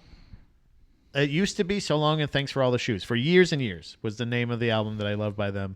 But I would suggest to you a complete album, one of the only complete start to finish albums by NoFX that nobody really ever seems to have in their top 10. Heavy Petting Zoo. Which is my favorite album cover. We may not be able to show it on. Well, no, we could show it. We can't show there's another version that's even worse. The one on Spotify is rough. Yeah. That's so Is it the one I'm funny. thinking of? The sheep? Yeah, he's like fingering a sheep. It's rough, dude. That's why NoFX rules. that one I feel like is a great. It got some sadder songs, got the funny songs, got this rip and punk songs, and like just from start to finish is a fully like I still love So Long and Thanks for All the Shoes. The common I guess opinion for most NoFX or even just punk fans in general is that Punk and Drublic is their best one, and that's the greatest one ever. That is commercially, I think, their biggest and most successful album, but Heavy Petting Zoo in general is, I think, low-key their best album. Okay. Perfect album. Well, does that spark anything in your butt? Well, I was thinking, I like the idea of staying in the ballpark of years. Okay. So I was you said Alkaline Trio's a good time. Oh, yeah. That's a good one. This is 2 years after that. Okay. And it's my favorite Alkaline Trio album. It's their first album, God Damn It. God damn it. It's one of my favorite things to say to my cats. And slower. But also Yeah, Pat fucks his cats. Yeah. So, God damn it. You said right? Yeah. God, dude, the album cover is insane. Oh, yeah. You're talking about that one. I was Heavy like, Pettings. God damn, it's not crazy. What are you talking about? Dude, he's Can I tell you something? I don't know if I've heard this album. really? Yeah. Brother. I think for some reason, my start for them was either From Here to Infirmary, 2001. Infirmary. I said that correctly. No, you did. I said that correctly. I'm not making fun of how you said it. Also- I'm saying it like that. The self-titled Alkaline Trio I had also, but So Alkaline, I'm really excited actually. Alkaline Trio I love because I think in this album I think they highlight one of the things I love about fast punk music, where it's just shredding a chord. Yeah. And it's something. It's just a chord, and it's something about how you're just hitting the rhythm with your right hand. Yeah. And then mix that with very solid, passionate vocals. Yeah. And it just creates such a good moment, and that is in a lot of shit on this album. Yeah. It's not overly it's fast. It's hard to play because it's fast, but the guitar parts aren't overly complicated. It's just what I like in good punk music, where the whole general vibe is just locked in. Yeah. I was caught listening. I caught up listening to old AFI, and I didn't get caught. I don't know what that. I meant like I got on a loop. I was like, oh no, somebody heard me. You just in the closet, your wife comes in with a flashlight. Nothing. Are you listening to AFI before Sing the Sorrow? Are you listening to AFI when they were still punk? Bro. You gotta tell me. I did answer that and stay fashionable. I went all the way back. I went back to even the before the All Hallows Eve is where usually I'm always listening, but I feel like for some reason I just never revisited those earlier years. I haven't done it in forever. It's so with good. AFI, and I'm like, I it's not that I don't like new AFI. I don't love it by any means, but I love old AFI. Holy fuck! And old AFI, that would be a good week too, because AFI week. AFI week. I've always called old AFI spooky bad religion. Yeah, I would say that. Yeah, and that'd be a good two bands to put up against each other. Yeah, I think Answer That and Stay Fashionable, and then what's this one right after that? Very proud of you. Very Proud of You is one I was fucking loving. That's one I got got caught listening to that. That was the one I realized they're spooky bad religion. Yeah, because like Bad Religion has some low key catchy songs where like they just throw out random shit. Like I think it was on No Control. Fuck. It was the one where he goes bang bang bang bang. He's dead. It was like the playing off each other, and AFI does similar shit on their old songs. Yeah. And it's like you listen to these punk bands and you're like, hey, are you guys being catchy? Are you playing a fast song and being catchy with it? Yeah, and that's something that Alkaline Trio does very well as well.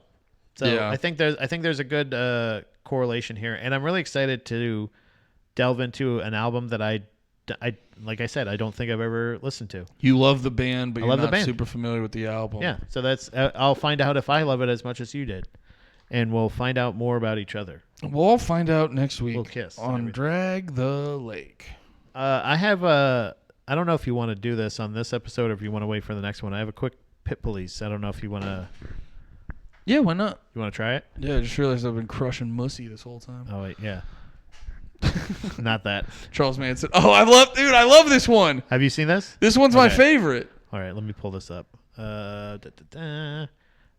leave the volume down too, I guess. All right. So this is a little thing that I saw, and I bookmarked it because I thought for sure. Give it a full screeny. Oh yeah. Yeah. Oh yeah. Make sure the volume's down. The volume always goes up when you full screen it. Does it? Oh yeah. Yeah, I love this one. So the dude's in the pit. This big guy comes in, just kicks him in the face, punches him, and then wait, pause it real quick. So he go back to where the kid's standing in front of the band. Yeah, look. So he punches the guy. He punches. By the way, he punches. This is not a dance move. No, this is not just a dance punches move. him. Boom. So he punches him, and then he keeps going, and the other guy's like, "What the heck, dude?" And so he's like, "All right, well, I guess I'll try again." Yeah, I'm gonna go get another Vic. So he keeps going. Gets this guy. That's this guy. He just slapped him in the back of the head. he punches up and then he slaps him in the back of the head. It's just such a funny video and then boom, slam, and then watch. No, keep going. That's exactly what I wanted. You think he's like he is being a problem. He's Don't being get me a wrong. menace, for sure. But you think he's being a dick, and he's really the whole thing is just a cry for help. Yeah. Where he's like, someone hit me back. Somebody so dance with me. Someone dance with me so I feel something. This reminds me your analysis of this reminds me of this is a classic. This is a Pit Police version that I'm gonna have to refer to a video I saw of a autistic guy that called 911 because he was lonely. Oh, Have you seen that? And I then think so. And then it's the body cam footage of the cops of just going there like, "Hey buddies, how's it going?" And he's just like, "Yeah, it's just," and he's maybe 17, he's an older gentleman, knows better, and they show up and they're so nice with him and they're so everything. This is literally they're gonna call us and they're gonna be like, "Hey, this guy," and we're just like, we're gonna watch the footage and we're gonna go, "Hey, bud, is everything okay? Okay? You can't call us if it's not an emergency, okay?" Yeah, you really looked like you weren't really doing moves. You were just kind of punching people. Just kind of punching people. And we know you want to dance, and everybody else wants to dance too, and everybody's having a good time. And they want to dance with you, buddy. They want to dance with you. And then, so we watched the video, and you got suplexed, and that was the first moment you looked happy. Yeah. Everything okay? And we think, ever.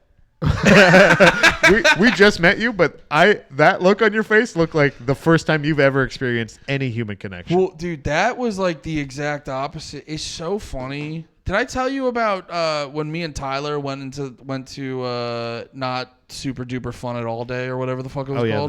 The worst weekend of your entire life that actually was not that Not bad. fun at all day. If you have fun, you will get kicked out day. I remember that. Yeah. Yeah, and dude, so Tyler's in the pit. Fuck it fest.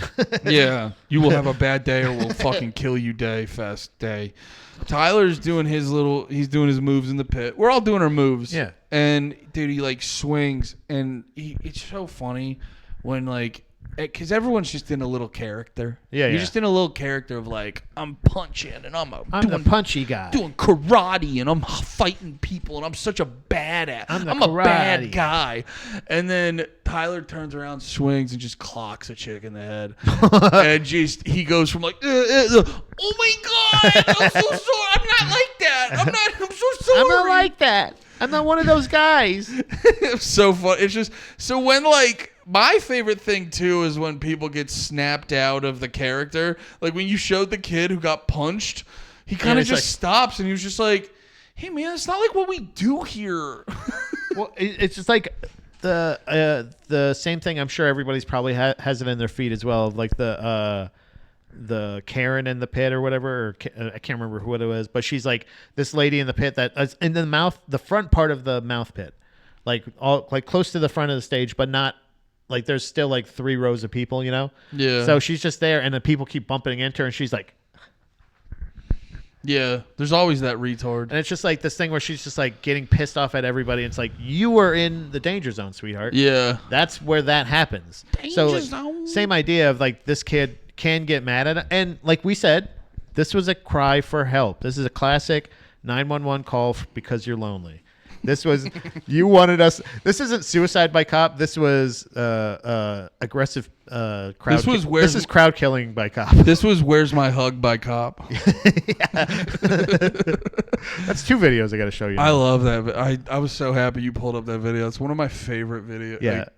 Mosh videos. That was one of those ones where I was just like, this clip could not be ignored. Dude, the mood change post suplex is wild. Yeah, and the fact that he just and like I said, I kind of skimmed through the rest of the video, and it's just him hopping around having a good time. Yeah. It's just like he's mad at the kid. The kid he punches, he's mad that the kid didn't do anything to him. Right. And then when the guy suplexes him, he's like, okay, now we're starting to have some there we fun. go. Now we're dancing. Now we're starting to do what we're here to do. Yeah. Dude, it is funny. Like, it is funny the disconnect where there's a lot of metalcore fans that don't understand moshing, which is very weird because metalcore has some of the best breakdowns and shit. Yeah. But like, you know, because we make fun of like hardcore kids where Cosmic Joke's playing and they don't know what to do when it's not a 2-step part. But on the same side, like, bro, I was watching this video. Now, they're not like they're heavy, but if you listen to heavy music, they're not exceptionally heavy. But they're a decent band. They're called Fit for a King. Yeah. And they were doing a like, when this fucking song kicks in, I want to see you go crazy. And then like people are holding. It wasn't like a Wall of Death, but it was Wall of Death-esque, the process. Yeah. And then the beat drops, and then you just see people like kind of like jumping in a circle. And I just go like, do you guys really not understand moshing? I'm like, there's so much more fun you could be having right now. I literally see a dude, like a bunch of people are jumping, and then another dude just kind of like jumps into them. Like he just scored a touchdown. And I go, brother, there's so much here for you. Yeah. The funny part to me, too, is like moshing just came to me. I didn't like, I've heard stories. You're self-taught. I'm a self-taught mosher. I just get caught up in the moment and mosh. No, bro, it's dancing. Brother, I've talked to people. I didn't know this was a real thing. People will like practice in their basement. And I go, that's insane. Yeah. You either have it in the moment or you're like, it's practicing. It's now, have I gone to the gym with the thought of this will give me more stamina in the pit? But I'm not practicing my moves. That's just a win-win. This is exercise. Yeah. That's like jujitsu. Jujitsu was like a thing that got me into like, that got my endurance up to where like now if I go to a show, I'm not winded once I'm like just standing or I make one round of the pit or something. Yeah. Like that, you know what I mean? Like, yeah. So. Wow. Hey. You knew exactly what video I wanted. We did it, guys. Thanks for hanging out. Next week, Alkaline Trio. And no effects. No effects. Heavy petting zoo. Fingering sheep. That'd be great. Bye. Bye.